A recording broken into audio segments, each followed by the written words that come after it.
It's pretty freaking hot. Typically, we could hammer a segment. Dude, let's hammer. You want to hammer? And go. All right, well, welcome. Another Business on Bikes episode. Heck We're yeah. working on the title. It's, it's a work in progress. That was Strube's idea. The best business happens on bikes, man. Exactly. Yeah. All business should. Right? It should, Business yeah, it should. So we have Ethan Dursteler here today, and from DC, actually. He flew in specifically for this, all on his own dime. He's leaving right after this this filming session. $1,200 just for 30 minutes with you, Jack. Is that the going rate? For a Delta great. flight? Yeah. Oh, my word. Yeah. I'm telling my mom. She's going to be pumped. Totally normal. Yeah. Ethan is a partner at the Steed Group, which he'll get into in a little bit. And Ethan, before we jump into it, let's talk about your ride. What are you on today? I'm on the Specialized S-Works SL8. What's that color scheme? It is the magenta gold, off gold. I don't know what it's called. Gorgeous. Yeah, but it's lovely. Warranted 4 times before they got it right. Okay. NV cockpit, which I'm pumped about and I love. I run a 38. Many would say that's the best and most important part of your bike. It is. It is the fastest part of my bike. By far. By And, far. Yeah, made here in Utah, I believe. Ish. Yeah. Oh, that for sure. 100%. Yeah. That one piece bar. I love it. I run the 38 because I like to be more narrow, which is cool. But yeah, best bike money can buy, they say. Good man. Tell us about your wheels. What's going on? So I have the Zip 454, which I love, on the front. We are highly disappointed that you're on a Zip, but whatever. It's fine. I will take some envies. Talk about that later. Let's change that. That's perfect. But I'm having some issues with the rear Zip, and so on the back I have the Roval, which came with the bike. Can we highlight really quick, you are having some issues with the rear Zip. Yes. Issues with Zip wheels. If it was an Envy, I think it'd run perfectly. Perfect. Yeah. No, perfect. I'm driving past Ogden on the way down, so. Solutions. I'll tell you what, that is a gorgeous build. I love the chain in the back, little bling factor. Yeah. Do you see that? He's got the rainbow chain and the rainbow cassette. I should have cleaned it, but yeah, it's a little flashy. I'm still single, so I got to throw a little bling on where I can. I like it. Catch I like the eyes. it. Catch the eyes. Dude, good deal. Yeah. Anything else you want to highlight? You just picked up that helmet, right? It's the Met, yeah. You The said Met it was the Trenta? Trenta, the helmet of Tadej Pogacar. Okay. We have similar power profiles. I'm just going to hang out behind you where I That's belong. That's why I wear his helmet. Yeah, very climb just as fast as him. Some would say your power profile is actually a little bit elevated compared to his. Yeah. I just got into the sport too late, or I'd be at the tour right now and not here. Exactly. So, Exactly. You'd be on Tour de France Unchained today. Yeah, things worked yelling out. at Jonas. Yeah, things worked out how they should.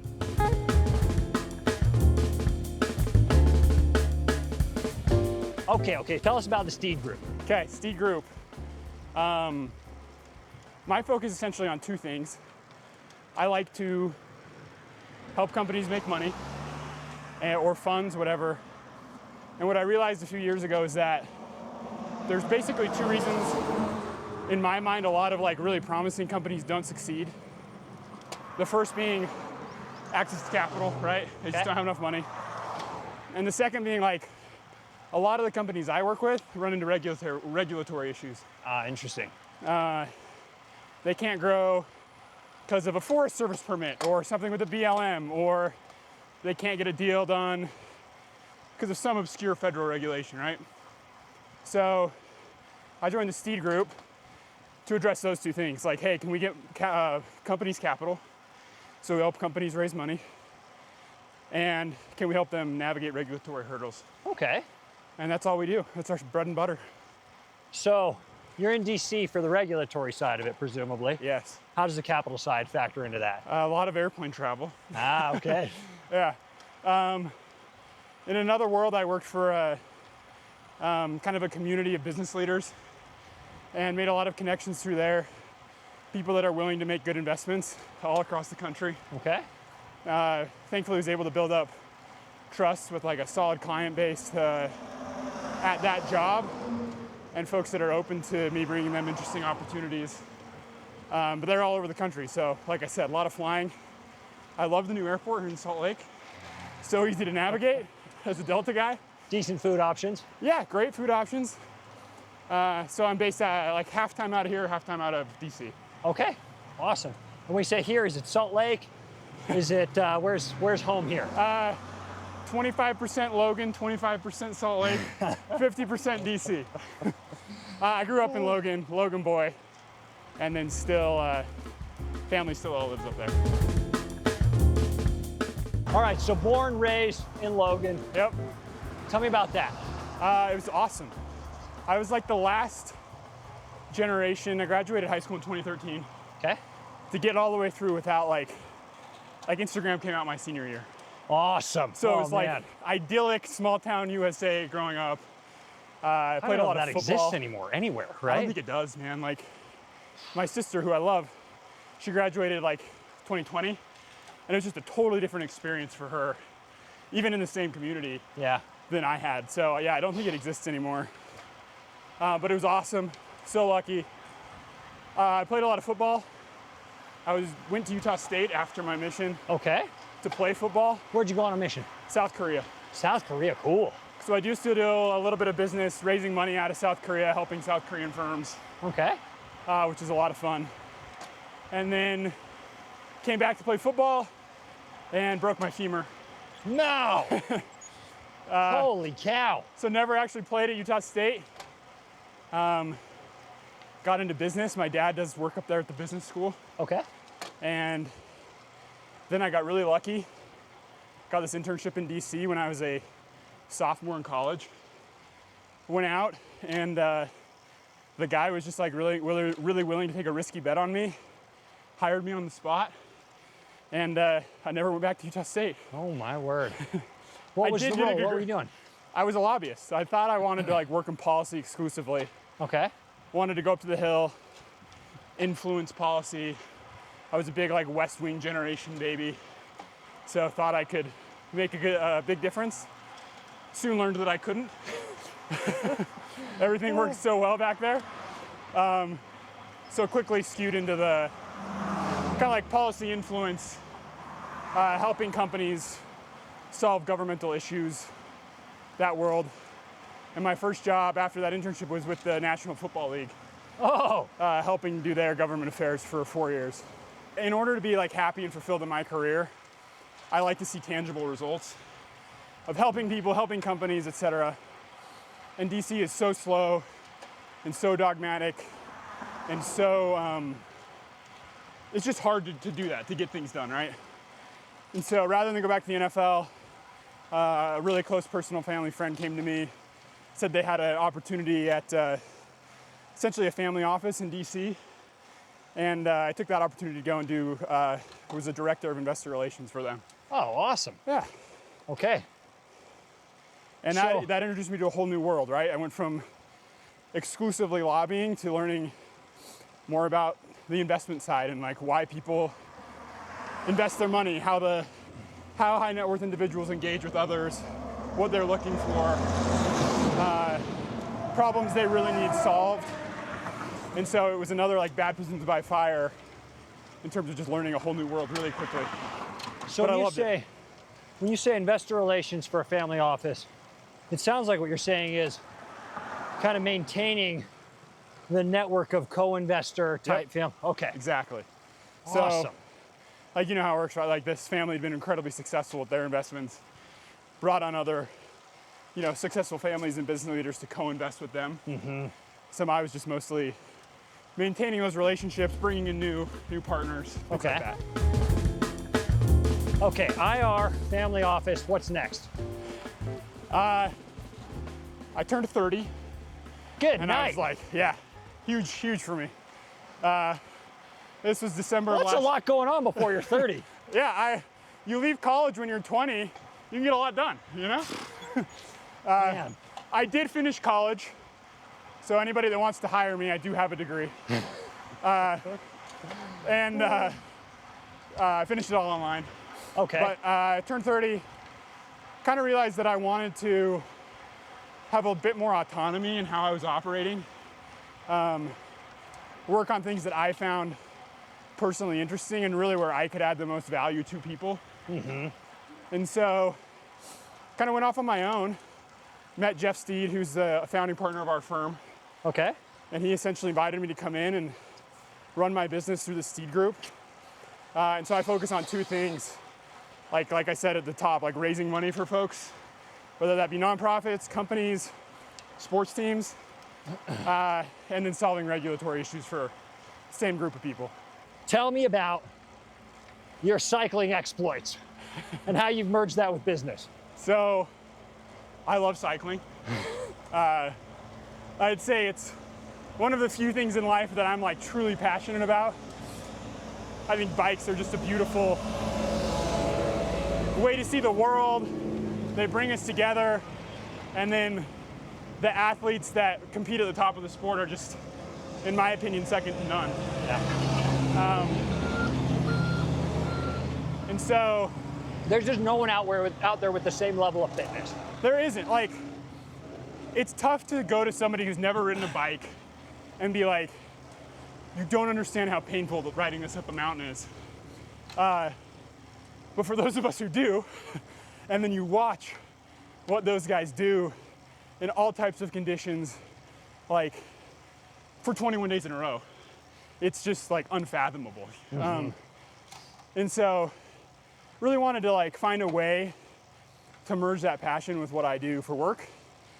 And when I was at my old job at that family office, I just reached out to Richard Pluga, who's kind of the visionary. You just cold emailed him. Yeah, cold emailed him. He's a visionary team director and founder of Team Wiesma Lisa Bike, which is one of the two biggest cycling teams in the world. Which, fun fact, was 30 years ago, Team Word Perfect. Was it And really? Team Novell, yeah. Huh. How about that? Interesting. Who knew? We're Deep perfect ties. in Novell. Let's get back into cycling. Huh? There you go. And then they were Rabobank, right after Novell. Yep. And then they had a doping scandal in the late 90s, like so many teams did. And Richard just like bought the team for pennies on the dollar. And they sucked. It was so bad for so long. But he had this vision of what he wanted the team to be, which was essentially just a sum of really strong parts that came together to create the best cycling team in the world. So he made a bunch of bets on some riders who at the time weren't very well known, but are now some of the most famous riders in the world. People like Wout van Aert, Sepp Kuss, who won the Tour of Utah and they signed. Still has the KOM. Yeah, To Snowbird, that is. yeah. I mean, I'll be surprised if it ever gets beat, but Stay tuned. yeah. Go. Not for me, to be clear. Not for me. I hope you're part of the lead out train. Buddy of mine. I will pull for roughly 10 seconds, and then I'll be gone. I'm cheering for him.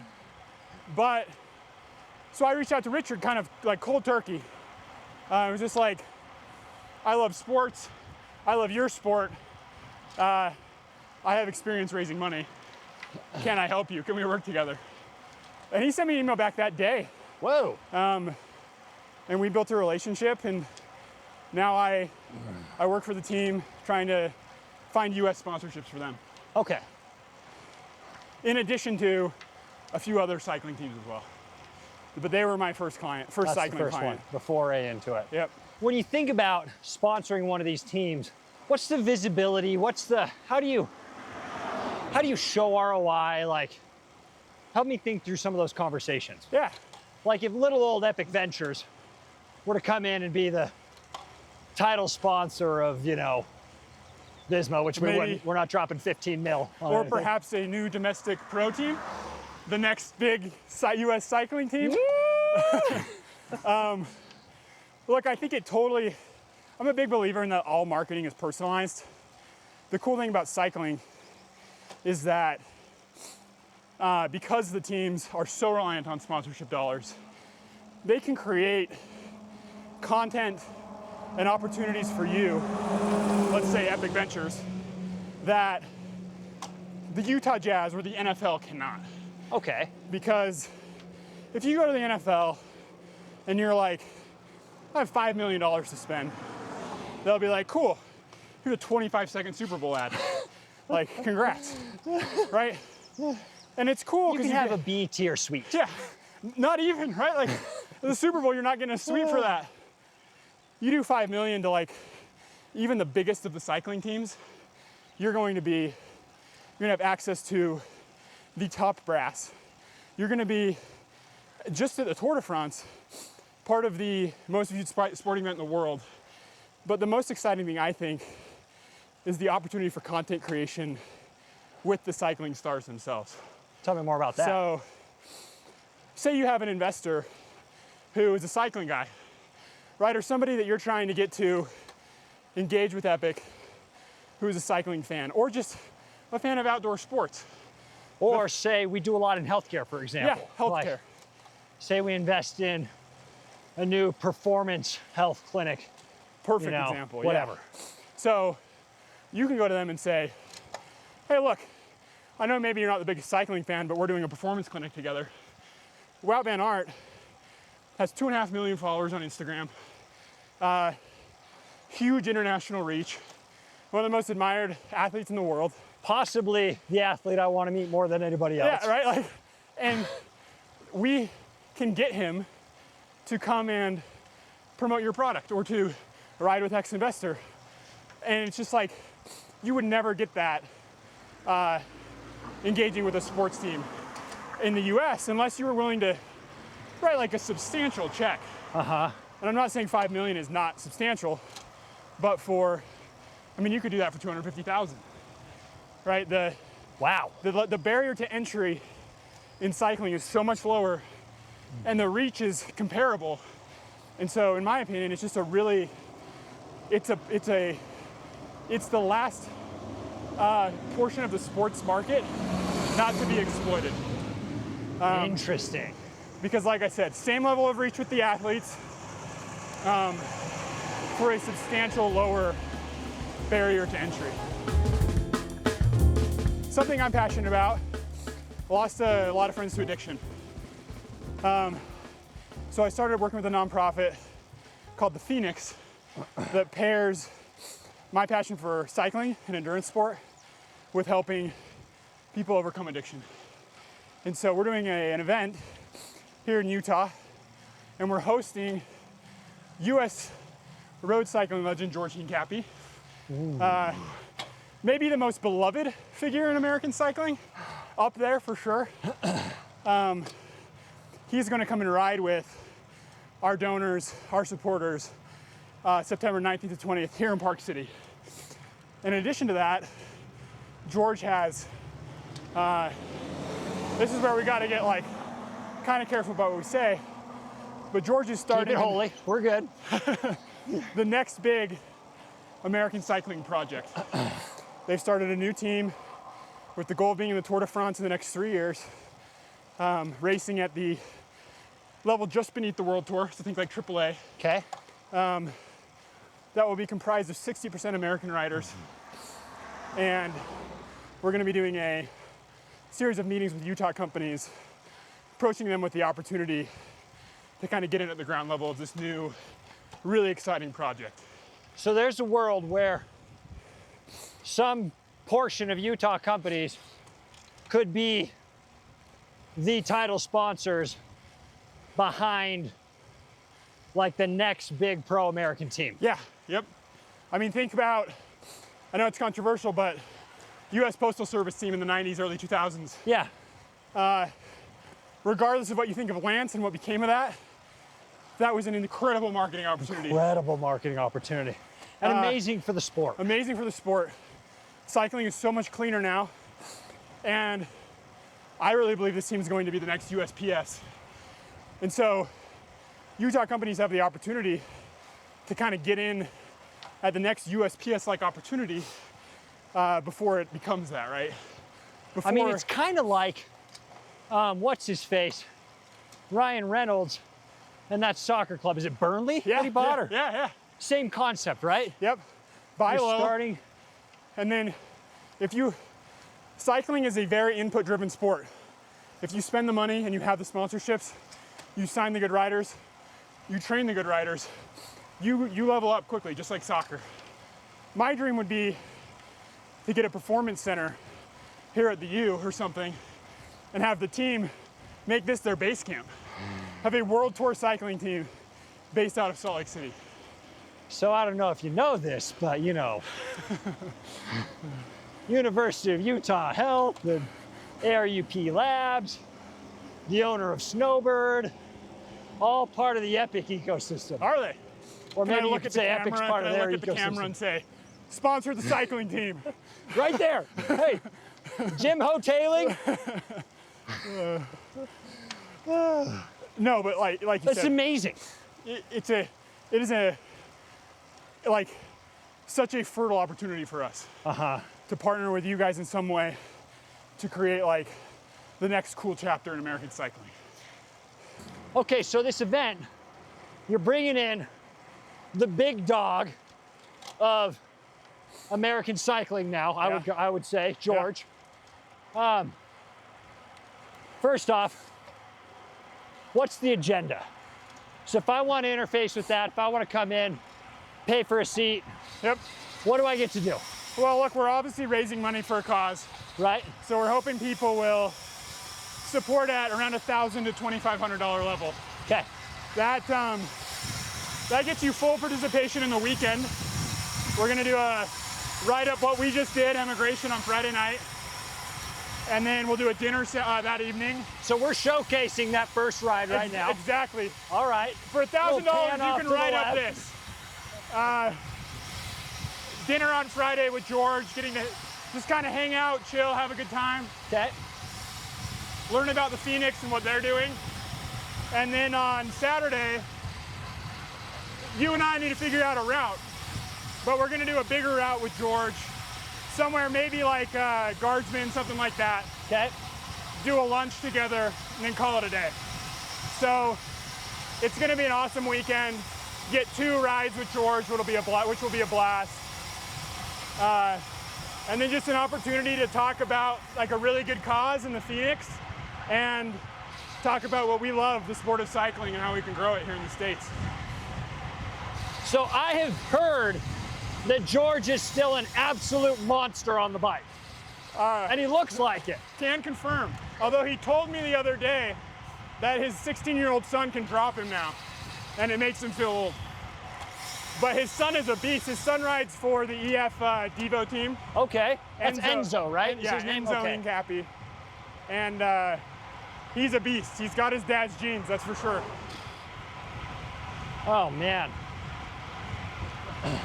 But it'll be interesting to see who comes to this event with us, who can keep up with him. Is there a sponsorship level at which George will commit to bonking and letting you cook him on Guardsman? We're gonna create that level. It's the special, it's gonna be just for you and I. It's gonna be like, yeah, we dropped George up Guardsman. I don't know what you guys were doing. Yeah, I could be in the world tour. Gosh. I'm gonna solo Latoja and win this year. 206 miles solo victory. It's pretty freaking hot. Typically, we could hammer a segment. Dude, let's hammer. You want to hammer? And go.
I'm off, Jack.